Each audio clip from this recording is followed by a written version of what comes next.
শুভ সকাল। আজ ২রা আগস্ট ২০২০। আচার্য প্রফুল্লচন্দ্র রায়ের ১৬০তম জন্মদিন।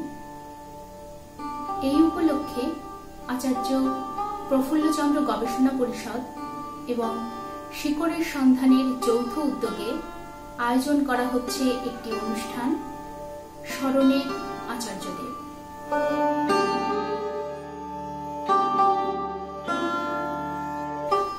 আমাদের এই আয়োজন চলবে 10 দিন ব্যাপী, অর্থাৎ 12ই আগস্ট পর্যন্ত। অনুষ্ঠানের শুরুতে মাল্যদান করছেন বিধানচন্দ্র সাধু, অধ্যক্ষ, শালিকা ডিগ্রি কলেজ, তালা, সাতক্ষীরা, বাংলাদেশ। আচার্য প্রফুল্ল ছিলেন একজন জগৎ বিখ্যাত বিজ্ঞানী। তিনি 1861 সালে 2রা আগস্ট খুলনা জেলার পাইকাচক উপজেলায় লালগঞ্জে জন্মগ্রহণ করেন। তিনি ছিলেন বহুমাত্রিক প্রতিভার একজন নেতা পুরুষ। তিনি তার জীবনের সমস্ত সময় তিনি মানব কল্যাণে ব্যয় করেছেন। আমরা তার এই পূর্ণ হয়ে জন্মগ্রহণ করে সত্যি গর্বিত। আজ তার 160তম শুভ জন্মদিন। এই শুভ জন্মদিন দুই বাংলা দুটি প্রতিষ্ঠান, আচার্য প্রফুল্ল গবেষণা পরিষদ এবং শিকড়ের সন্ধানে যৌথভাবে ইউটিউবের মাধ্যমে এটা প্রথমবারের মতো আন্তর্জাতিকভাবে তার জন্ম উৎসব পালন করে যাচ্ছেন। আমরা সত্যি এখানে গর্বিত। আজ এই 160তম শুভ জন্মদিনের আমি শুভ উদ্বোধন ঘোষণা করছি। আমি বিধানচন্দ্র সাধু, অধ্যক্ষ, শালিকা ডিগ্রি কলেজ, তালা, সাতক্ষীরা, বাংলাদেশ।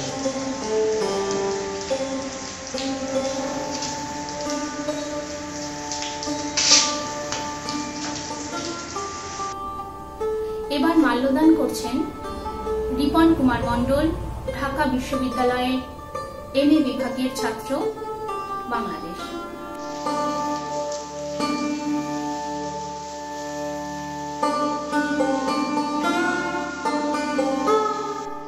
নমস্কার। যার নামে এই গবেষণা পরিষদ, সেই বিখ্যাত বিজ্ঞানী আচার্য প্রফুল্লচন্দ্র রায়ের 160তম জন্ম উৎসব উদযাপন করার আহ্বান জানানোর জন্য শিকড়ের সন্ধানে ইউটিউব চ্যানেলকে ধন্যবাদ জানাই। চিরকুমার জ্ঞান তাপস আচার্য প্রফুল্লচন্দ্র রায় 1861 সালের 2 আগস্ট খুলনা জেলার পাইকগাছা উপজেলায় রাড়ুলি গ্রামে এক সম্ভ্রান্ত জমিদার পরিবারে জন্মগ্রহণ করেন। পিতা হরিশ্চন্দ্র রায় চৌধুরী ও মাতা ভুবনমোহিনী দেবী ছিলেন প্রগতিশীল শিক্ষা ও অসাম্প্রদায়িক চেতনার আলোকে উদ্ভাসিত। তাই তো পারিবারিক সুশিক্ষা, প্রখর মেধা, কঠোর অধ্যবসায় ও সাধনা প্রফুল্লচন্দ্র রায়কে পৌঁছে দেয় মহামানবতার স্বর্ণ শিখরে। তার জীবন সিন্ধুর পরতে পরতে কত যে মণিমাণিক্য লুকিয়ে আছে, তার সব সন্ধান ও সংগ্রহ করা আমার পক্ষে অসম্ভব। তবু তার জন্মস্থানে তাকে নিয়ে কাজ করতে যেয়ে, বিশেষ করে জীবনী গ্রন্থ আচার্য প্রফুল্লচন্দ্র রায় রচনা করতে যেয়ে তার সম্পর্কে যতটুকু জানার সৌভাগ্য হয়েছে, সে আলোকে আমার এই পথ চলা। আচার্য প্রফুল্লচন্দ্র রায় ছিলেন বহুমুখী প্রতিভার অধিকারী। তার বৃহৎ কর্মময় জীবন বহুবিধ ধারায় সম্প্রসারিত।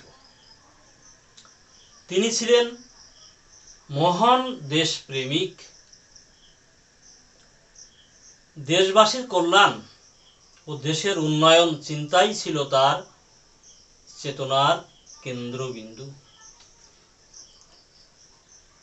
তাই তো দেশবাসীর জন্য, দেশের কল্যাণে তিনি তার সমস্ত জীবনের অর্জন, সমস্ত অর্থ অকাতরে দান করেছেন। তিনি নিজেকে উৎসর্গ করেছেন দেশ সেবায়। এই মহামানব, জ্ঞান তাপস আচার্য প্রফুল্লচন্দ্র রায়ের জীবনাদর্শ অনুশীলন করে সুশীল সমাজ গঠনের প্রত্যাশায় তাই তো আমরা আচার্য প্রফুল্লচন্দ্র রায়ের জন্মস্থানে প্রতিষ্ঠা করি আচার্য প্রফুল্লচন্দ্র সাহিত্য পরিষদ। এর লক্ষ্য আচার্য প্রফুল্লচন্দ্র রায়ের জীবন, তার চেতনা, তার মানবতা, তার শিক্ষা বর্তমান ও ভবিষ্যৎ প্রজন্মের মাঝে তুলে ধরা। এ চেতনাকে আরো সম্প্রসারিত করার লক্ষ্যে তার জন্মস্থানের অদূরে পার্শ্ববর্তী সাতক্ষীরা জেলার তালা থানায় অবস্থিত শালিখা নামক স্থানে, যেখানে রাজা প্রতাপাদিত্য এবং মানসিংহের যুদ্ধ সংঘটিত হয়েছিল, যে স্থানে আচার্য প্রফুল্লচন্দ্র রায় তিনি গ্রামের বাড়িতে আসলে বৈকালিক ভ্রমণে, নৌকা বিহারে তিনি সেখানে যেতেন, বসতেন, প্রকৃতির অপরূপ শোভা অবলোকন করতেন। সেই স্মৃতি বিজড়িত স্থান শালিখা ডিগ্রি কলেজে প্রতিষ্ঠা করি আচার্য প্রফুল্লচন্দ্র গবেষণা পরিষদ। কিন্তু বর্তমানে বিশ্বব্যাপী করোনা মহামারীর প্রাদুর্ভাবে এই দুঃসময়ে আমরা লেখক, গবেষক, আচার্য অনুরাগী, সাহিত্যকর্মী ও সুধীজন একত্রিত হয়ে তার সম্পর্কে কোনো আলোচনা যেমন করতে পারছি না, তেমনি তাকে নিয়ে কোনো সেমিনার কিংবা সমাবেশও করা সম্ভব হচ্ছে না।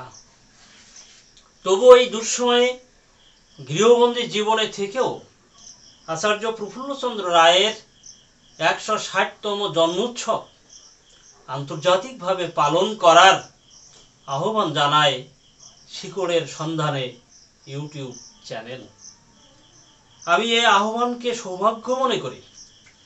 আচার্য প্রফুল্লচন্দ্র গবেষণা পরিষদের উদ্যোগে তার জন্মোৎসব পালনে ব্রতী হই। এ লক্ষ্যে শুধু এপার বাংলা নয়, ওপার বাংলা তথা পশ্চিমবঙ্গের বহু অধ্যাপক, লেখক, গবেষক ও বিদগ্ধ পণ্ডিতজনের মতামত ও সহযোগিতা প্রার্থনা করি। তারা আমাকে নানাভাবে পরামর্শ দিয়েছেন। এমনকি আচার্য প্রফুল্লচন্দ্র রায়ের জীবন ও কর্মের উপর রচিত সঙ্গীত পরিবেশন, কবিতা আবৃত্তি ও মূল্যবান বক্তব্যের ভিডিও কপি পাঠিয়ে সহযোগিতা করেছেন। তাই তো আমি সর্বাগ্রে এই সমস্ত বিদগ্ধ সুধীজনদের আমি পরিষদের পক্ষ থেকে বিনম্র চিত্তে শ্রদ্ধা জানাই ও কৃতজ্ঞতা স্বীকার করি। আচার্য প্রফুল্লচন্দ্র রায়ের এ জন্মোৎসবে তার উপর রচিত সঙ্গীত পরিবেশন, কবিতা আবৃত্তি এবং আলোচনা কয়েকটি পর্বে পরিবেশিত হবে। আসুন আমরা নানা অনুষঙ্গে আচার্য প্রফুল্লচন্দ্র রায়ের কর্মময় জীবনের স্বর্ণালী অধ্যায় পর্যায়ক্রমে শুনতে থাকি। ধন্যবাদ সকলকে।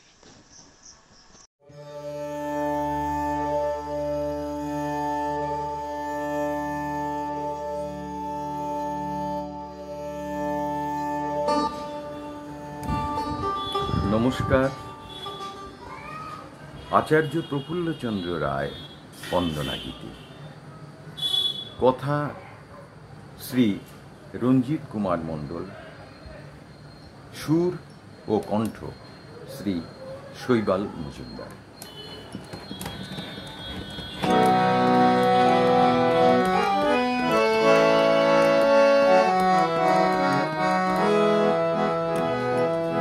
এসো আচার্যদের আলোর ঝর্ণা নিয়ে, সেই আলোয় যাক না ভরে মানবতাইছে। এসো আচার্যদের আলোর ঝর্ণা নিয়ে, সেই আলোয় যাক না ভরে মানবতাইছে। বিশ্ব মাঝে নিঃস্ব জনের আপন তুমি ছিলে, তোমার মতো দরদি বন্ধু কোথাও কি আর মেলে। বিশ্ব মাঝে নিঃস্ব জনের আপন তুমি ছিলে, তোমার মতো দরদি বন্ধু কোথাও কি আর মেলে। জগৎবাসী তাই তো আছে তোমার পানে চেয়ে। এসো আচার্যদের আলোর ঝর্ণা নিয়ে, সেই আলোয় যাক না ভরে মানবতাইছে।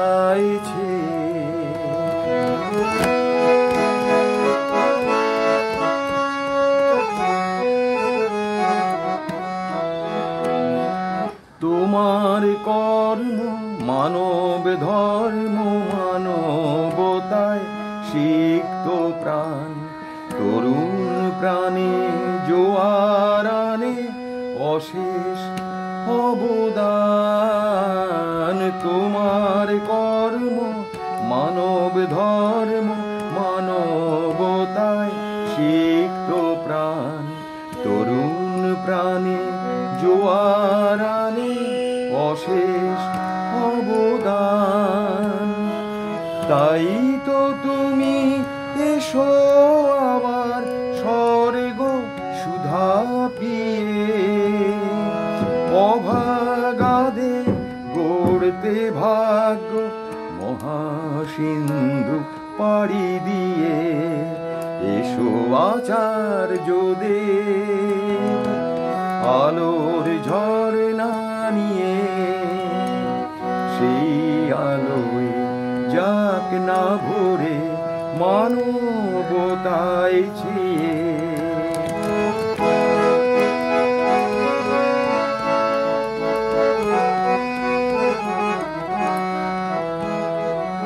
এসো এসো এসো তুমি স্যার হে পিসি রায়, তোমায় ছাড়া এ বাঙালি বড়ই অসহায়। এসো এসো এসো তুমি স্যার হে পিসি রায়, তুমি ছাড়া এ বাঙালি বড় অসহায়।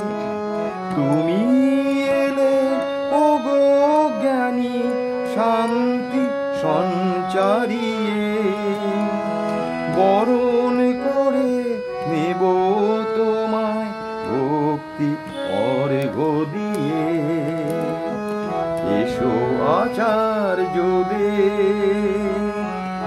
আলোর ঝর্ণা নিয়ে, সেই আলোয় যাক না ভরে মানবতাইছে।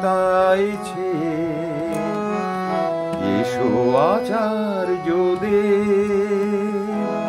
আলোর ঝর্ণা নিয়ে, সেই আলোয় যাক না ভরে মানবতায় ছে।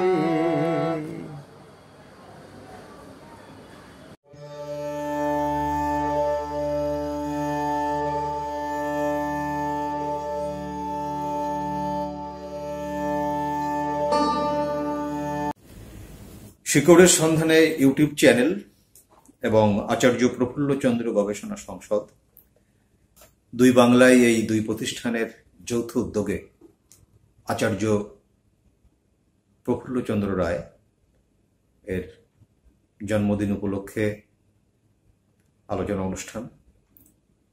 এই অনুষ্ঠানে আমি সবাইকে স্বাগত জানাচ্ছি। আলোচনার শুরুতেই আমাকে যারা এই আলোচনায় অংশগ্রহণের জন্য আমন্ত্রণ জানিয়েছেন তাদেরকে ধন্যবাদ জানাই, কৃতজ্ঞতা জানাই এবং বিশ্বখ্যাত বাঙালি বিজ্ঞানী আচার্য প্রফুল্লচন্দ্র রায়ের স্মৃতির প্রতি গভীর শ্রদ্ধা এবং তার প্রতি আন্তরিক প্রণাম জানিয়ে আমি আলোচনা শুরু করব। বিশ্ববিখ্যাত বাঙালি বিজ্ঞানী আচার্য প্রফুল্লচন্দ্র রায় বাঙালির আত্মিক এবং আর্থিক যুগপৎ উন্নয়নের জন্য সারা জীবন ভেবেছেন এবং কাজ করেছেন।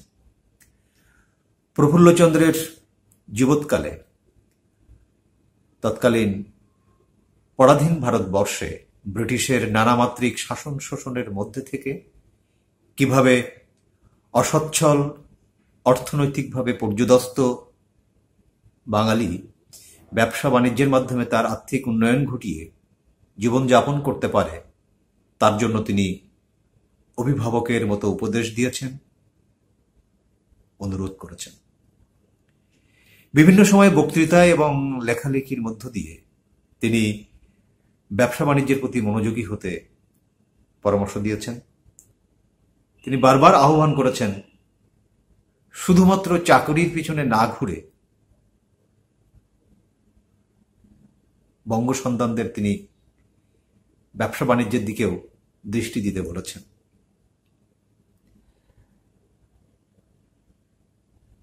আচার্য প্রফুল্লচন্দ্র রায় প্রেসিডেন্সি কলেজে শিক্ষকতা করেছেন, তারপর কলকাতা বিশ্ববিদ্যালয়েও শিক্ষকতা করেছেন। সারা জীবন তিনি অসংখ্য বিশ্বখ্যাত ছাত্র তৈরি করেছেন।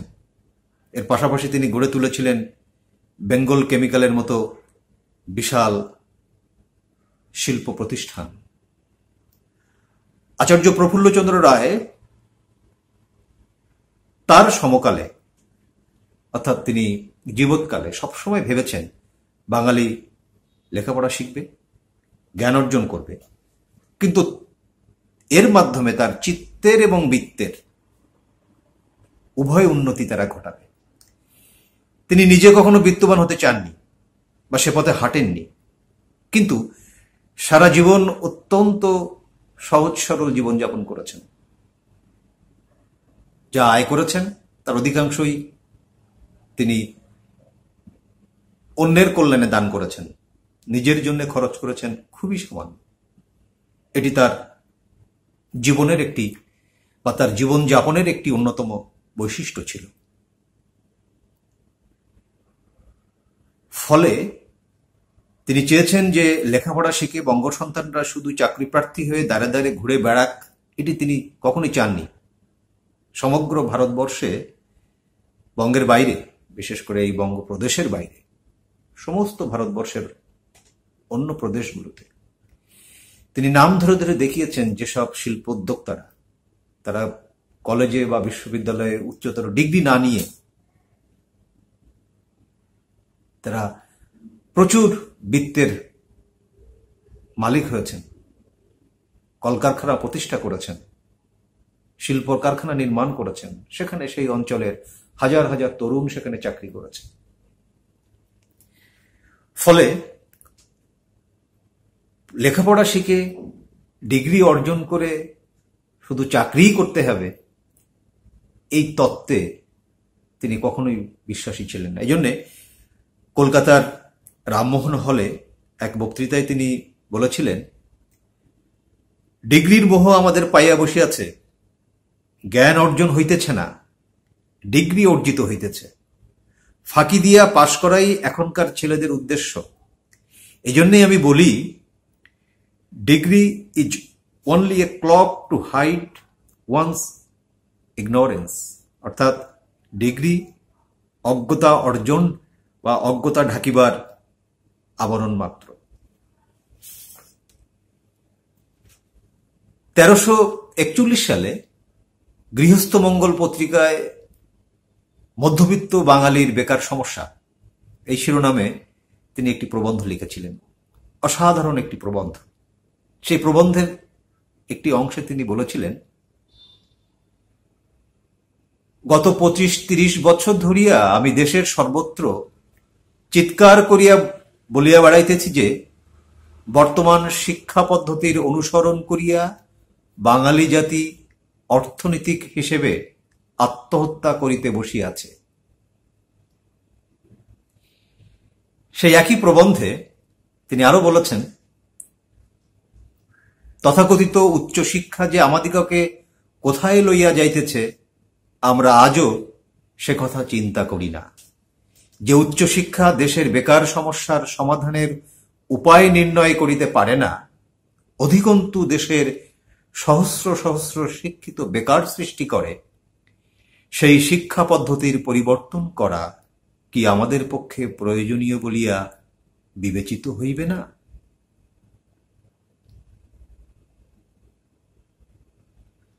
লক্ষ্য করুন, আচার্য প্রফুল্লচন্দ্র রায় এখান থেকে প্রায় 100 বর্ষ আগে তিনি এইসব প্রবন্ধে বা তার বক্তৃতায় আমাদের শিক্ষা, আমাদের উচ্চশিক্ষা,